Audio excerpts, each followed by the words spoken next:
incredible comics. Start clapping. This is the part where we clap. Come on. Thank you all for coming out. Coming to the stage now is my boy Alvaro. And together, we're going to figure out, we're going to exploit tradition. Keep it up, keep it going. Yeah. Come on. Yeah. My man. Give it up for Spencer, everybody. Hell yeah. Give it up for this iteration of Discount Philosophy, y'all. What a great and grand time we've been having, man. I, for one, am distraught at where we are in America right now, y'all. I feel like we've all been dealt a haymaker or two this past week, y'all. I'll tell you a little something about myself. I am from a lovely country down south. You might have heard of it. It's called Florida. Yo, there's so much going on down there, dog. We had to leave, all right? Breaking news: Florida man escapes Florida. That's my obituary tombstone headline right there, guys. Dude, it's so tough, man. See, like, I have a lot of pride in myself. Like, I am a prideful person. Like, first of all, like, I am a Latin individual. Any Latinos in the house? Any brown people in the house? That's fine, y'all. That's fine. Two of us can make a banana boat. That's fine by me, y'all. Shouts out to homie in El Back a la Schwartz. The thing about it is, like, I am a Florida Hispanic, y'all. I hate to break the news, all right? I hate to break it to y'all. The entire country counted on us, and we dropped that soccer ball, okay? We so dropped that soccer ball. A lot of these Woobins, I was talking with a couple of people earlier. The problem is these white Cubans, okay? These Woobins that are out here thinking that they're the master race. It takes a Tony Hinchcliffe to tell a bunch of non-white people that they're not white. Can you believe in that magic trick, y'all? That's hilarious. Yo, I'll tell y'all this, man. Like, I was so stuck in the voting booth, y'all. I was in the voting booth this week, and I pulled up to my voting booth with the ballot in my left hand, right, and my phone in my right hand, and I'm just looking at all the politicians, and I'm Googling, cross-referencing everyone. My Google search looks absolutely crazy, y'all. I'm looking at it like, does this local politician support AIPAC? Damn it! All right, start back from square one. Start back. I do have some good news, y'all. This show is not sponsored by AIPAC. Give it up for yourselves, everyone. We're not taking blood money, y'all. This is amazing. We live in a trifling time. Hell yeah, man, dude. I'll tell y'all this. I am vegan and unemployed, y'all. That makes life super fun. Don't worry though, I'm good. I promise you I'm good. All I've done today is worked up an appetite. That's an accomplishment, right? That's something I feel like. Or as the ancestors call it, tengo hambre. And for all of my people that don't speak any Spanish, I'll translate that. That's I'm hungry for those that didn't have their subtitles on, okay? And don't do that again because you will get arrested in Trump's America, okay? That's where we're going, y'all. Oh man, I feel like as someone that's like, I gotta tell you, as someone that's unemployed, if you got a job, just stick with it, okay? Just sell your soul for those shekels as long as you can, okay? Keep this job, keep that job by any means necessary, y'all, because I am selling my soul at interviews, y'all. I'm at a job interview, and the lady looked at me and she was like, "You have a great customer service face." Thank you, everybody. That's exactly what you don't want to hear the first time meeting someone. Some of us aren't bilingual, so I'll translate. That's HR speak for I'm going to pull your whole card. Okay, that's what that lady told me, dude. Some old ass Betty White, like gray-haired lady HR manager entrusted with the skills and soft skills to speak with people on a daily basis, right? She looks at me and is like, "Yeah, it smells like bitch in here." I'm about to run you through the ringer, y'all. There are like sometimes I'll be at jobs, y'all, and like the voices in my head start helping me out or start consulting me, y'all. I was at a job interview, and they were like, over 70% of our workforce identifies as a black or brown racial minority. And my inner Dr. Umar voice started speaking up, y'all. Dr. Umar popped out. I was like, wait a minute. After 51%, the minority becomes the majority. Damn it, this isn't even Dr. Umar speaking. It's just statistics. It's just common math, right? It was wild, bro, because I'm there breaking it down. I'm in a room full of black and brown people, and no one is batting an eye at the overseer bragging about how many field and house slaves they have, y'all. No one's gonna say anything. I'm the one to say something. All right, damn it, I'll say something. I was in there, and they were like over 70%. I'm just looking at it like over 70% of the workforce is a bunch of black and brown men that don't speak any English, look like me, and they're in the back of the house. You mean to tell me the other 30% though is a bunch of snow bunny pogs that don't speak any Spanish? That's it? Like, don't you find that suspicious, y'all? Isn't that suspicious? That sounds suspicious as hell to me, man. I'm at interviews like saying the wildest things, man. They're asking in interviews now, they're asking about what you do with your free time while not at work, y'all. You know that's a huge violation of privacy. You're not supposed to ask that stuff. What if I was a stripper, okay? They ask me, and I'll just be honest with y'all. I'll tell them straight up, yeah, man, like in my free time I like to practice obedience and assimilation, y'all. Hell yeah. Can I get a hell yeah, brother? Can I get a hell yeah? That's what we do out here in these streets, man.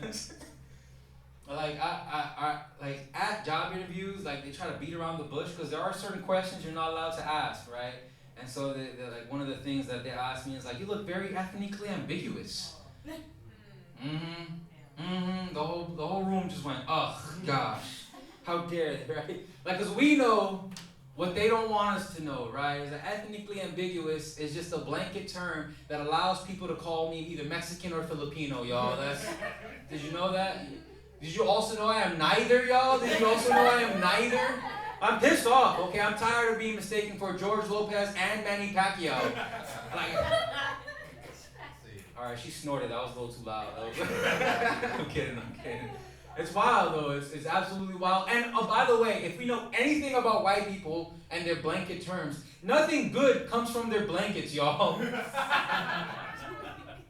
man.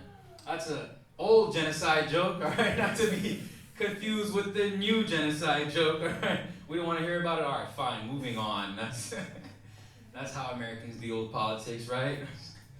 I'll tell y'all that I don't necessarily agree with the politics and the climate that we're in right now. Can anybody back me up on this? Are we all in a tizzy, y'all? Yeah. Hell yeah. A very soft exhale. Yeah. There is hope though. I am a fan of America, which is why I highly recommend leaving while we still can. Did you hear me, miss? You heard me? We have 3 months, okay?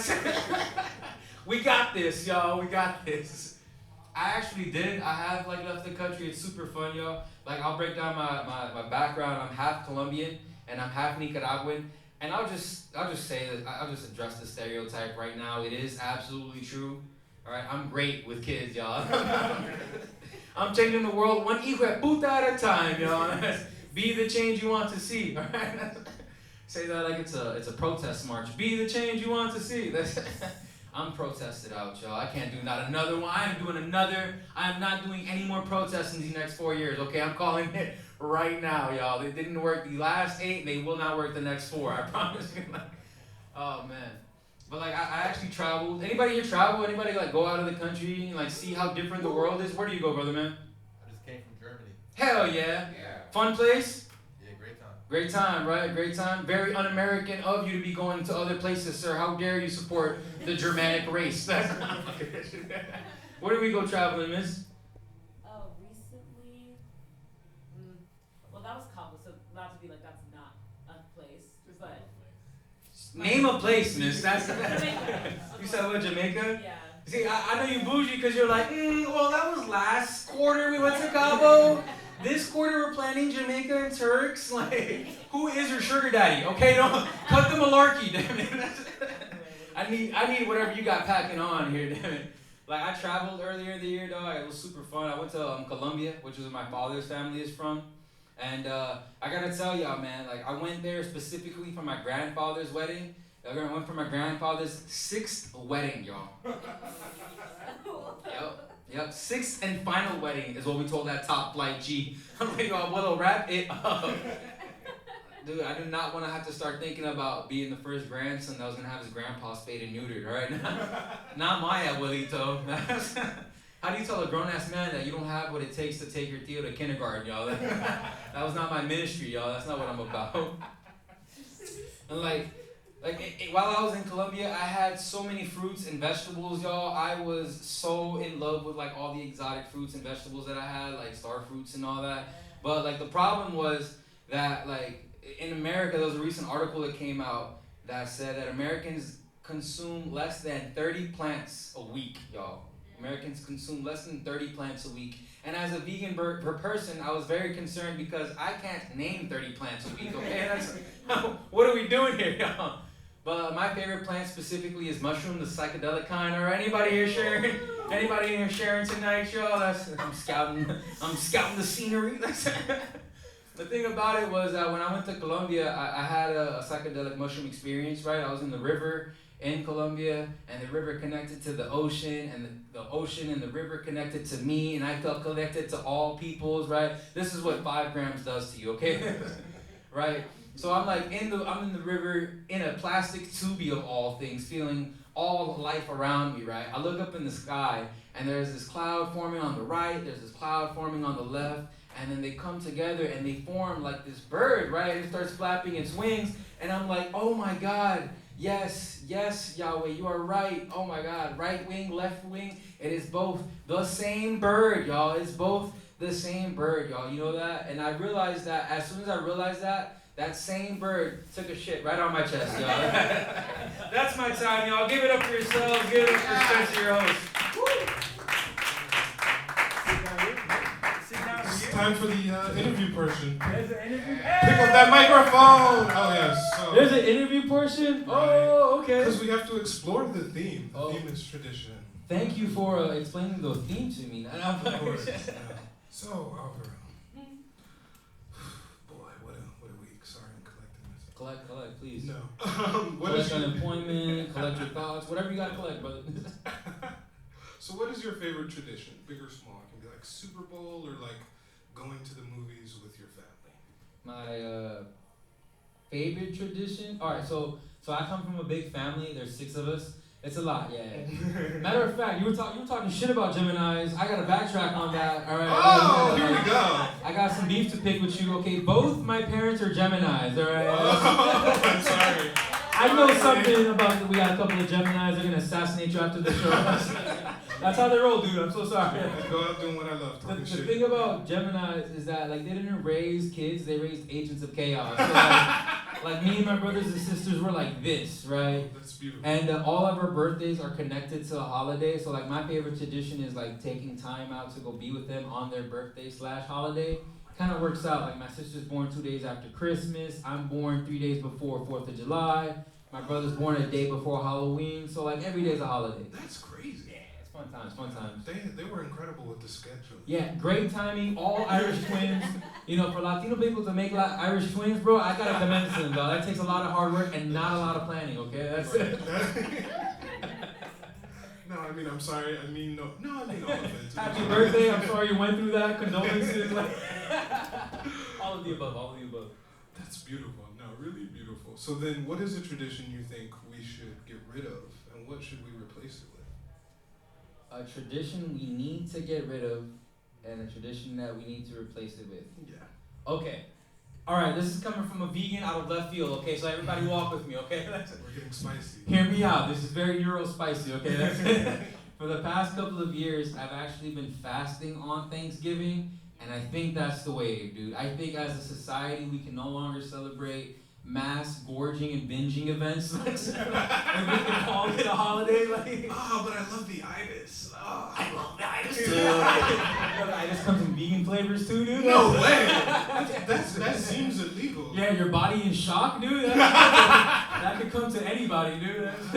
That's your body going to the ER talking about wee. I just want to like lay down. It's like. But yeah, dude, stuff like the Super Bowl, stuff like Thanksgiving, I just can't resonate with like mass consumption events. You know, like part of the reason is like my family is fat as fuck. We're all from Florida. Like I'm happy I'm the only one in my family without cankles, brother. Like, but the thing about it is like if you consume all this cholesterol, blood pressure stuff, and like you make a day out of it, like your entire month before and after is cooked, right? And so like I do practice fasting holidays like Ramadans and your Yom Kippurs and your Rosh Hashanahs and your Daniel fasts and stuff. I think like fasting is the way to go. I'm pretty weird on that. I'm sorry. That's a new tradition we gotta bring about. Fasting is cool. I usually do it when I spend too much on jackets, but I think it is definitely a good thing. Exact same, brother. This jacket was 100 and my next meal was next week. Too real! I love leather. No. I hate leather, brother. What are you trying to do No, to me? that's true. You're just gonna have to. What are you trying to do to me so today, many brother? reasons. Okay, so Discount philosophy, but not discount jackets. I see, brother. Yeah, it was vintage. A little second-handed leather. Okay, I didn't kill the cow. Right? That's leather. Whatever. We'll Google it. So, last question, and it's a doozy. Not really. If we were to celebrate you, what would the name of your holiday or tradition be, and how would you like that to be practiced? Would it be fasting? Would it be vegan food? What do you? Alright, now yeah, fast on every holiday but mine, y'all. Rule number one, eat your ass off. Oh my God. What would I call it? What would my holiday be, and what would we be celebrating? Yeah. And how would we celebrate? And how would we celebrate? Oh, dude, don't make me go back to the ye ancient times, bro. When in Rome, right? I need an orgy and a feast, bro, back to back. Preferably both at the same damn time, like Future said. Would it be a vegan feast? Better be right, yeah, bro. There'd be vegan food and vegan dick and pussy there for those to celebrate. For those, I supply for all, okay? There's a vegan smorgasbord. Yeah, the whole spread, everything spread, you know, every lip spread, every... So what would we call this, vegan celebration? What y'all want to call it? It's your holiday. Oh, man. In your memory. Why'd you do this, dude? Why'd you wait a minute? No, like your holiday in your memory is yours. Like, wait a minute, dude. I imagine like a poster of you. You don't have to do all this, my Fuhrer. Like, We're not that light. please tell me to delete that. Hey, delete that. It did not look cool from this angle. No, I would probably call it. If I were to have a holiday, we'd have chill vibes, right? There'd be plenty of smoke. We'd smoke green. We eat green. All right, we'd be around green. We touch grass that day, yeah, for sure. Every like major mainstream channel and streaming syndicate would have like a what do you call it? Like a go outside and play day, like it's Nickelodeon. What if Netflix just has a blank screen that says "Go touch grass day"? Like, that's what we'll call it, touch grass day. Wonderful. We'll call it smoke, touch, and eat grass day. That's what we'll call it. That's Smoking Alia. Hell yeah. There we go. Are y'all gonna celebrate Smoking Alia? Yeah. Yes. I like that enthusiasm. You're not. It's not patriotic in this room, honestly. Nah, dude, we learned so much about every strain of sativa indica, dude. You can open your own dispensary. That's what. And then Mayor Adams would shut it down. That's what happened. Tragic. Well, Alvaro, thank you for your time. Thank you. And your insight. Keep it going, everyone. Thank you for having me.